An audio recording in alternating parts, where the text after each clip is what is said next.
So I want to make a video on the Knicks, what I want them to do this offseason, or what I think they should do this offseason, as well as a slight recap of the Miami Heat Knicks series to see what went wrong, what went right, and what we could do and learn from that in order to apply to this offseason. So without further ado, let's start with the playoffs. We'll start with game one, where the Heat won by 7, 108 to 101.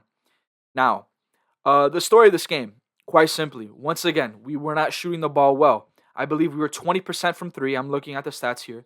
We're 20% from three, which is unacceptable, I would say, considering that we're playing against a Heat team that could shoot threes at a high volume, right? They might not be shooting it well, but they like to shoot a lot of threes and they make more than them than us. And it's that simple. Three is more than two. Um, when you look at it, we were leading the game itself. The game itself, we were leading for most of the time. I feel like up until the third quarter, they had a crazy run where they were just knocking down shots, and Kevin Love was Aaron Rodgers, just throwing the ball down to Jimmy Butler on a fast break on multiple occasions, multiple. And what do the Knicks do? They do not adjust. I feel like they got 6 easy points off of that alone, regardless of the 3 point shooting, regardless of what they did to the basket. It is just embarrassing how we were defensively in stopping that run and also offensively to answer that run. Um, just disappointing overall. Um, I'm trying to think what else. What else? Brunson was off this game. I'm pretty sure he was questioned before the game, decided to play, and clearly he just didn't have a good game. I believe he was 0 for 7 from three. He shot 47%. Had 25 points, but there was something wrong with Brunson. I felt like, Brunson's just great at driving in, so he's gonna probably get those shots. But as a guy that's really good at shooting threes and shooting in general, he was off that day.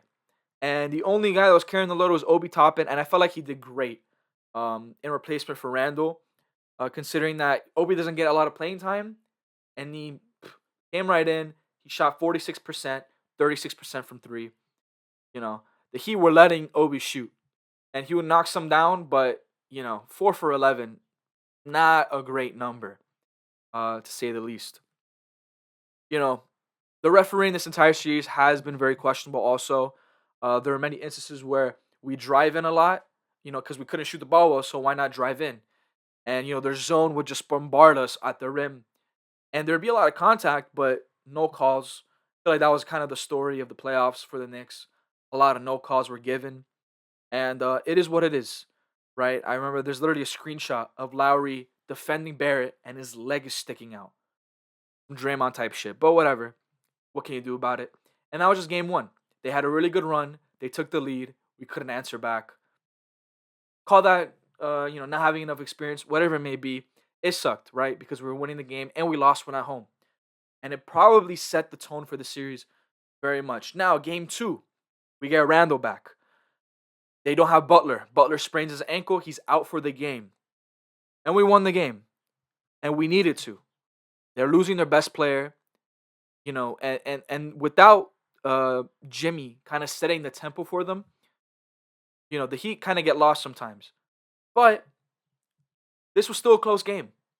We were for most of the game behind up until the fourth quarter where Jalen Brunson got his groove back, put us back into the game.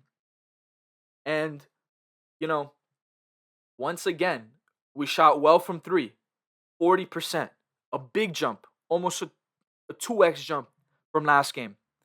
And you look at the volume, Jalen Brunson 6 for 10, RJ 5 for 9, Julius 3 for 9, Josh shooting 50%, 2 for 4.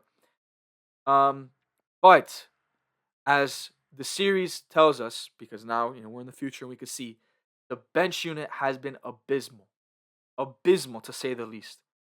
I mean, the fact that our bench unit only dropped 12 points. 12 points. They made no threes in game two, the bench unit. I mean, come on. It's embarrassing. And I feel like this was the moral for the Knicks.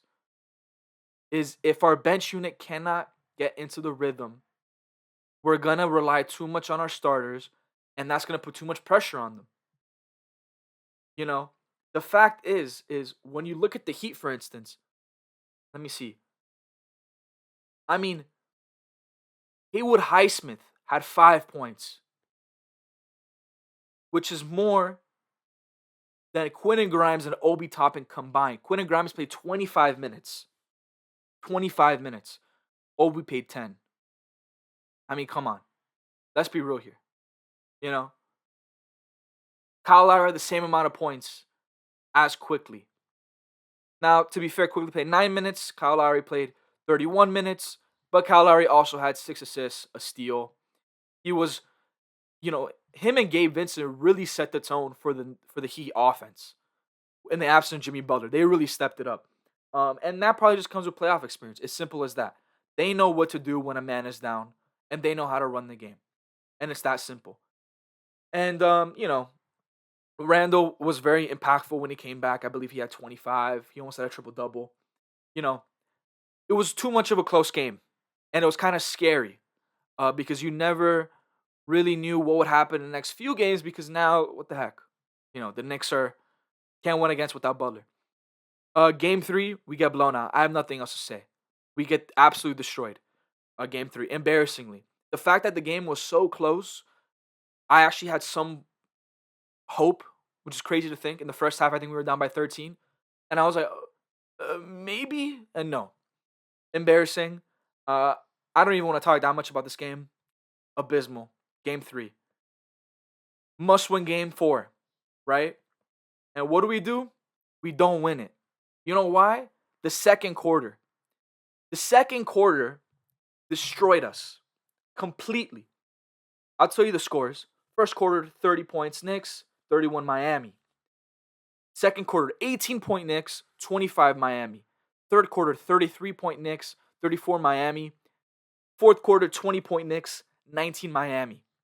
We lost the game by 7. I don't know if you could do math, but 25 minus 18 is 7, and we lost by 8. I'm sorry, we actually lost by 8. But that second quarter completely destroyed the Knicks. Completely. And you know why? I believe the first 7 minutes of the second quarter, we had 0 field goals. I think we had 2 points, and that was off of 4 free throw attempts. And we had 0 field goals. 0. I feel like the second quarter really set the tempo for the entire game itself because the entire game, I mean, we were just so sloppy. We bring it down to 3. They would get an offensive rebound. They would then shoot a 3. Then we're down by 6. And then we do the same thing over and over again. And it was just how the game went. We couldn't come back. We couldn't get a good stop. We couldn't get a board. It was embarrassing for the Knicks. That was game 4. Must-win game. We didn't win it. We're down 3-1. But could we do it? No. Well, we had some hope because game 5, we played pretty well. Once again, Brunson legacy game, carrying the team behind his back, played all 48 minutes, including Grimes, I should say. And boom, boom, we did it. Randle clearly looked like he wanted it more this game, than he did last game. And RJ did what RJ had been doing this entire playoffs, except for the first 2 games in Cleveland. And so we take this dub. We're going to Miami. What's going to happen in Miami? We lose. We lose. And that's the series over. Simply as that. Brunson, 41 points on 45 minutes. I'm looking at all these guys. No one else on this team had more than 15 points other than Brunson. That can't be right. They can't be. That's impossible. 28% from 3. Brunson, 50%. This is just wow. I mean, come on. Really? Like, let's be real here. The Heat. Butler, 24. Bam, 23. Max Strus, 14. Lowry, 11. Those were the top 4 scores for the Heat. The top 4 scores for the Knicks were Brunson with 41, Randle 15, Barrett 11, Josh Hart 11. bench unit, other than Josh Hart, scores only 9 points. Quite simply, embarrassing again. I mean, come on. You know. And we are so close to winning the game. Somehow. That flagrant foul by Caleb Martin helped us to cut the lead down to 2. We get the stop. We don't call timeout. We're running the offense, trying to run down the clock. And, Brunson just kind of makes a bad IQ play. The Heat are bombarding the paint. They know we're trying to drive in, and they're leaving Josh Hart on 3 on purpose. But there was so much time left. I believe there was around 10 seconds left, 11 seconds left, when it came to Brunson driving in and trying to pass it off to Randle. And so we could have easily reset the offense, but we didn't. And he turns the ball over, and that was kind of the game signed, sealed, delivered. And that's our series done. Overall, a lot of Knicks fans are like, oh, we weren't even supposed to be here in the first place. How could we? We got to be proud of what our team has done. And look, like, considering how much we've gone through as Knicks fans, it is impressive how well our team has come. Considering that we basically got swept in the playoffs in 2021, I should say, right? Then the reason why I say that is because we played horrible that entire series, against the Hawks, and then what else? And then last year we make some big moves, getting Kemba, getting Fournier, right? Re-signing some, Alec Burks and all. We thought that we could run it back with better players. The fact that we don't have Alfred Payton running our offense. We have Kemba now. We have an actual all-star running our offense. And that didn't go well.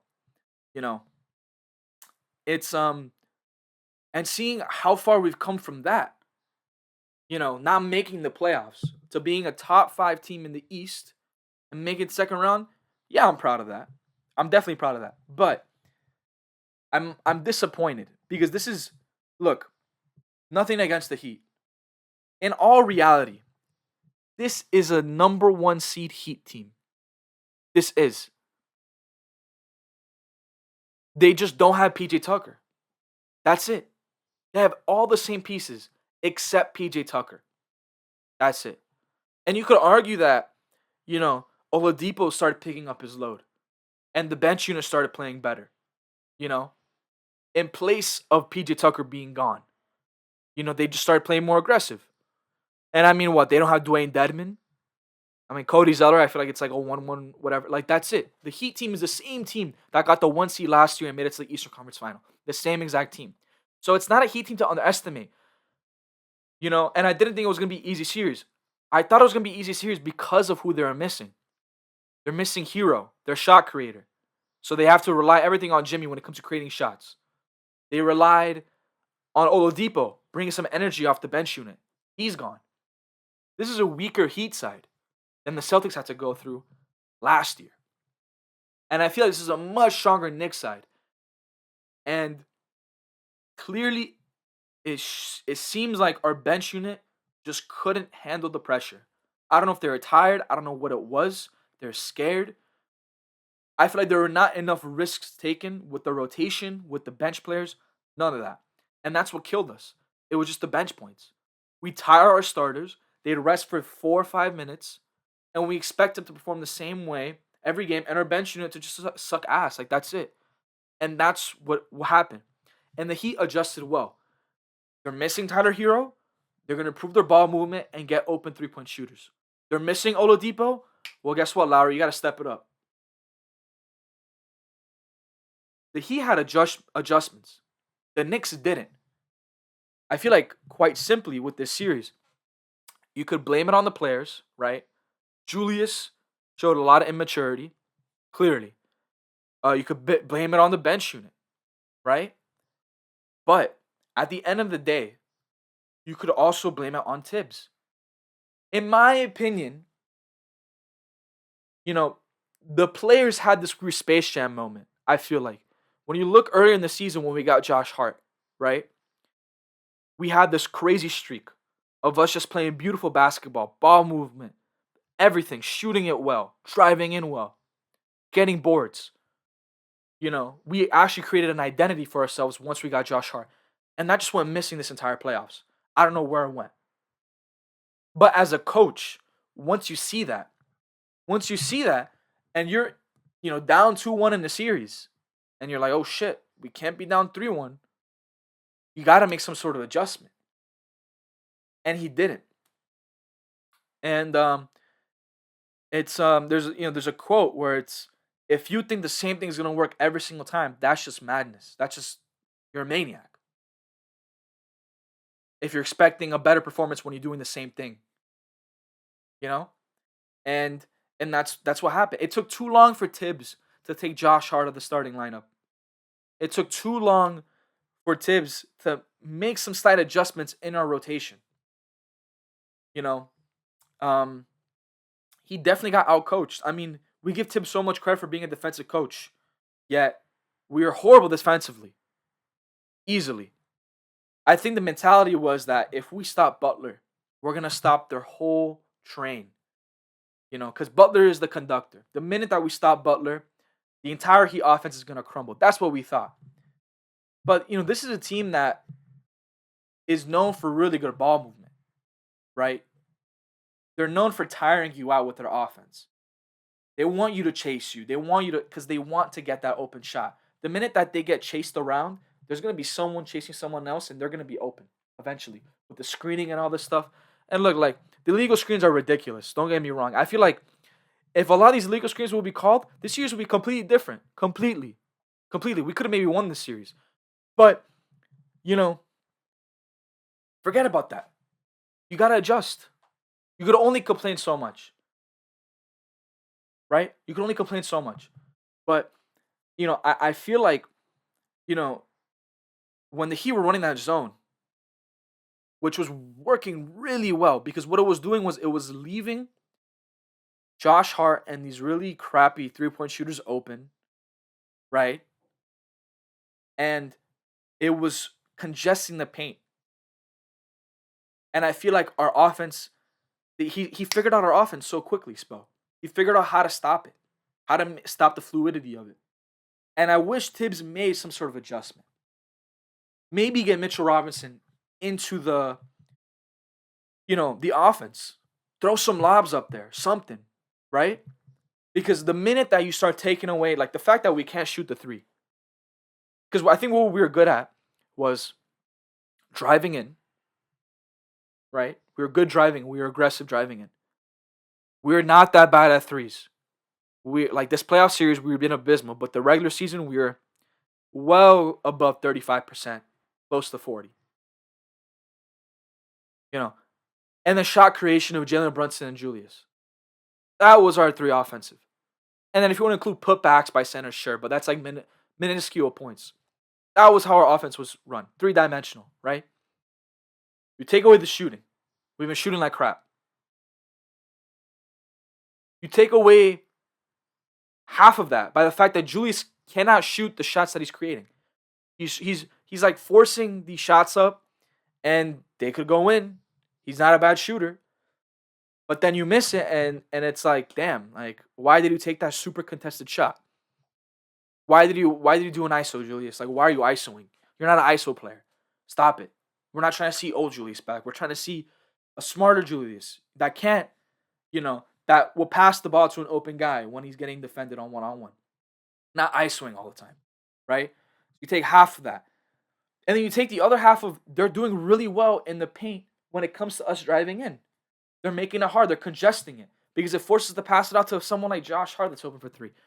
And so our offense ends up being very one-dimensional. We're heavily relying on Jalen Brunson running the offense. And the minute that Jalen Brunson doesn't have the ball,